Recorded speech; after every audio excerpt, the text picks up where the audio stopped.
What's going on, my fellow A-Plusers? Welcome back once again to a brand new episode. It is I, your host, as always, Adam Perez, coming through once again with a brand new video today, as it is my honor and pleasure to go ahead and talk about this particular movie today. As of yesterday, March 18th on HBO Max, Zack Snyder's Justice League has officially been released. Never thought that I would get the opportunity to see the day. I don't think Zack Snyder thought that he would honestly get the opportunity to see the day. But you know what? The fans called for it. The fans demanded it. I mean, hashtag release the Snyder Cut was going on for the longest time. Billboards over in Times Square. I mean, the lengths that these people certainly went through in order to go ahead and see Zack Snyder's vision. They went above and beyond. But Warner Brothers certainly listened, gave Zack Snyder a couple of $70 million to go ahead and finish off this movie. And as of yesterday, guys, we finally got it. Now, this is going to be a non-spoiler review. The movie is 4 hours long. I mean, unlike, some people may not be able to sit down and watch all 4 hours. I'm sure everybody's got a busy day, a busy schedule. Maybe you got kids, maybe you got a full-time job. Listen, I went ahead and actually watched it all in one sitting, but not everybody's able to. So I wanted to do a non-spoiler review for you guys, at least right now. We'll probably, this upcoming weekend on A+ Hero Report, when we go live Sunday at noon Central Time, we'll probably have Indy and Stuart maybe give their non-spoiler thoughts in regards to it, but we will be having a spoiler discussion later that Sunday afternoon, guys. So definitely go ahead and stay tuned. If you're not subscribed to the channel, please go ahead and join so that we can go ahead and have a fantastic spoiler discussion with you guys and have you guys give us your thoughts in regards to the movie as well. But so I wanted to go ahead and just talk briefly about the film here without giving too much away and just give my overall thoughts, because for me, this experience was unlike anything else. I've been really waiting for this movie for quite some time. I'm a big fan of the Man of Steel film. Batman vs. Superman, I certainly enjoyed. I didn't think it was fantastic or great or anything. It definitely had its issues. But I am personally a fan of Zack Snyder's style and his vision. And I know right off the bat that not many people certainly are. Or I shouldn't say not many people, but there are people out there that certainly just don't vibe with how Zack Snyder certainly tells his story, or even sometimes his stylistic choices and how he winds up doing his movie. And that's certainly more than fine. But I personally have been a really big fan. So I was one of those that was severely disappointed when we wind up getting Justice League. It just did not feel like the universe that had been built up to us prior. It felt like a completely different movie. I felt that way when I watched it the first time. And after watching Zack Snyder's release here in the Justice League, I see why I certainly felt that way. This movie is a little bit of a masterpiece in its own right. And I mean that in the sense of like its epic scale and its scope that it winds up having.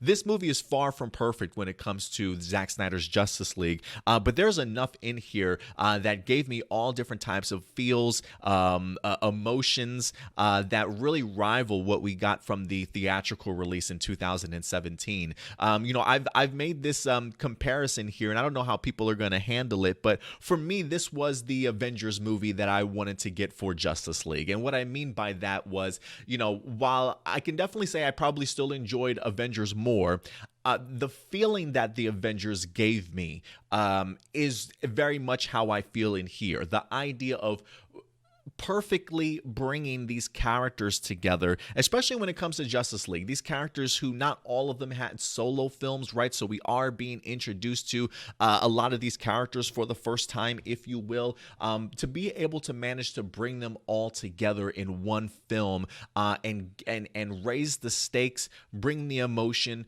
put in fantastic character building and lore to this particular world. I thought Zack Snyder just did a remarkable job in regards to just the superhero genre. I felt like he knocked this one out of the park. For me, it's definitely up there in regards to enjoyable experiences. Like a proper superhero team should certainly be brought together. So that's one of the reasons why I put it on par with a fantastic film like that of Avengers. Clearly two significantly different movies, but definitely hit me very much the same in the sense of just being thrilled to see these characters come together together at the perfect time and the perfect opportunity and in the right way, to be perfectly honest with you. So to that alone, kudos goes out to Zack Snyder for really giving us the Justice League movie that, if I could be honest, should have been the one that we got the entire time. There's nothing about this movie outside of maybe future plans that Zack Snyder probably had for like his Justice League sequels and Man of Steel. There's nothing else in this movie that I feel like should not have been in the theatrical release. Whether or not you want to change up Steppenwolf, whether or not you want to make this movie a little bit shorter, I mean, that's fine. But the need to have somebody else come in, change scenes, put in new scenes, remove a lot of Zack Snyder scenes, almost felt a little bit unwarranted with the direction of this film. Like I thought I heard Warner Brothers saying it was too long, maybe a little bit too scary. I mean, I get that. Like when I look at Joss Whedon's Justice League now, for me that's if I want to show my 8-year-old kid or 10-year-old kid a Justice League movie, here, kid, you watch that, right? Come back when you got your big boy pants on to watch Zack Snyder's Justice League. I mean, I don't even know if it even warranted a rated R rating, honestly, either, outside of maybe a lot of the decapitations, the blood splat. There are a few maybe curse words here and there, but it didn't feel over the top to where it was just like, man, this should not be, this cannot be a PG-13 film, you know what I mean? So I am interested in regards to why Warner Brothers went so far out of their way to really dismantle this movie and give us what feels like a completely different film. Like after watching Justice League, Zack Snyder's Justice League, I went back and watched the theatrical version, and it's almost laughable to me at this point. And I feel like when I watch Zack Snyder's version, the attention to detail, this film provides you with so much more character development now that we've got 4 hours compared to 2 hours. Now, did this movie have to be 4 hours? Absolutely not. I felt like if Warner Brothers was cool with Zack Snyder's version, while this is certainly, make no mistake, his director's cut, right? This is what he probably would have loved to have seen come out. I wouldn't have been surprised if Warner Brothers maybe had him edit it down a little bit more to maybe like a 3-hour film, 3 hour and 15 minutes. I believe Batman vs. Superman was maybe 3 hours, maybe just a little under, and they wind up releasing like an Ultimate Edition, which added like 30 minutes of new footage. It would not have surprised me if Warner Brothers released a 3 hour to 3:15 sort of movie, and then Zack Snyder wind up dropping this at some particular point in time as his director's cut. But there was just so much greatness in this film that I really appreciated. The idea that every single character gets the opportunity to shine. You get to see their motivations a lot clearly. Even the use of Steppenwolf and Darkseid really add to even greater stakes in this movie, and even kind of change the aspect of this film also in regards to a villain's perspective, right? Like when I watch Justice League, Joss Whedon's version, Steppenwolf definitely feels like the main villain, like he's there almost under his own power.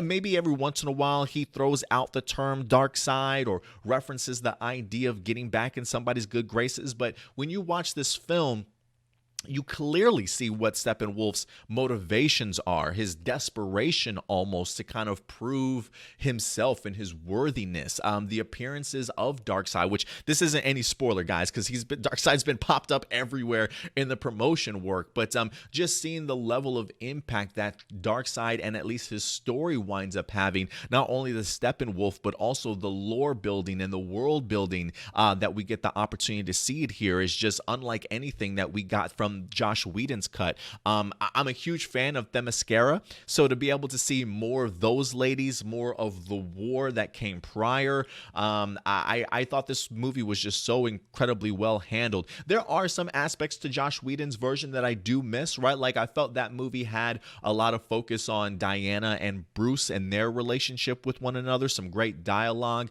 So I do wish that some of that stuff had been kept, but clearly Zack Snyder doesn't want to put somebody else's footage in his film, especially if he didn't film it himself. So there are maybe a few aspects of Joss Whedon's version that I probably would have kept over there, but outside of the Diana and Bruce stuff and some of the dialogue, I thought this was just an overall much better movie. Again, one of the reasons why it leaves me scratching my head as to some of the decisions that Warner Brothers made. Like I even posted this on Twitter the other day. Like for me, it's hard to contemplate the idea that somebody in the studio, watched Zack Snyder stuff, and then brought in Josh Whedon and saw what Josh Whedon said and said, you know what? This version's so much better, guys. Let's roll with this one. Let's roll with this one. You really get to see that Warner Brothers clearly wanted to go ahead and change their course correction, and really give us more of a kid-friendly sort of film, maybe very much related to that of Marvel, if you will. The color schemes are incredibly brighter in Josh Whedon's version, whereas there is certainly continued to be muted here in Zack Snyder stuff. I still thought that the visually it looked rather stunning. I'm actually a fan of Steppenwolf's costume or his design. I know not many people certainly were, but I think this was a huge improvement over what we wind up getting from Josh, where it just seems like if you might as well just gotten yourself a regular actor and put an actor's face on Steppenwolf. He looked so humanoid to me, whereas this felt very much like a New Gods sort of apocalypse level sort of villain, if you will. And I really enjoy just the design and, again, the further motivation from Steppenwolf that really worked in here. If I did have any issues with this movie, it probably was maybe some of, again, maybe relating to Zack Snyder's style. While I love it, 4 hours of it might have been a little bit too much. And the only reason why I say that is there are a lot of really long, slow-paced shots, if you will, which is, again, part of just his style, right? I guess to really get that emphasis of emotion and draw that out of you. I wish he maybe cut back on it. I felt like either the first half or first quarter of the movie had a lot more of those shots, whereas the remainder of the film kind of really picks up, honestly. So if anything, maybe the slow pacing at times just from his directorial style, and then maybe some of the music selection, not the Junkie XL stuff, because that kind of stuff just blew my mind. It just had some really rousing kind of goosebumps moments for me, honestly, seeing our heroes be their heroes. But some of the somber and slow music decisions and things like that, just not a fan. Like, I sometimes wonder if Zack directs to the music instead of having the music accompany the actual scene that he's directing. You know what I mean? So that kind of stuff does kind of take me out. I don't mind it every once in a while, right? Sometimes there is a certain purpose for having scenes like that. But when it feels like it's the first beginning half or first quarter of the movie, and you got a lot of those moments, like spread them out a little bit more, right? Or kind of cut some of those back. But outside of that, man, I had a really great time watching this movie. I really, really enjoyed it to the point of, again, I could not go back and watch the Josh Whedon version, and instead I went ahead and put back on Zack Snyder's version of the film also. So again, I think while 4 hours may be too long for some people, I do think that it certainly added to great character work, great lore building, great emotions, great stakes that were certainly missing, and just put together absolutely beautifully. But guys, listen, if you've had the opportunity to check out Justice League, I'm really curious to know what you guys certainly thought of it. You know, WB and Zack Snyder have both said that this is probably going to be the end of their journey, regardless of the fact that they had like a Lord of the Rings sort of epic epilogues, right? I can't remember how many endings Lord of the Rings had, maybe like 13 or something like that. This definitely has quite a few. Maybe it feels like it forces the movie to drag on a little bit. Like, there are some epilogue sequences in here that I probably would have cut out. But again, I think we have to go into this movie with the understanding that this is Zack Snyder's director's cut. This is his vision, right? This is the movie that he would have put out had he still been on board, right? So while there are a lot of cliffhangers and loose ends, this was his vision and what he certainly hoped he would get the opportunity to continue in future Justice League movies. So going into the ending, I think we should all maybe look at it a little bit differently. But for the most part, I was really pleased, man, really pleased. I don't think we're going to get anything else from Zack Snyder in here, but listen, you know, never say never at this point.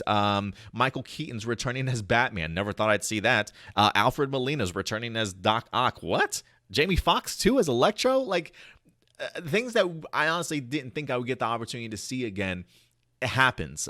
So I'm never going to say never that Zack Snyder's not going to come back to the DCEU, because with all the fan interaction, with all the positive vibes that I feel like, even if you go check out the Rotten Tomatoes score, it's pretty impressive. I think it's probably one of the better rated movies out of the DCEU that Zack Snyder's at least done. So maybe this injects some life back into the idea. Like, man, the fans are really clamoring for this. Clearly, there's always going to be people that just don't vibe with Zack Snyder's style. It just doesn't fit for them, and that's fine. But I would be fascinated to see what the ramifications of, if you ask me, a huge success in the eyes of HBO Max and Zack Snyder certainly are. So congrats, man.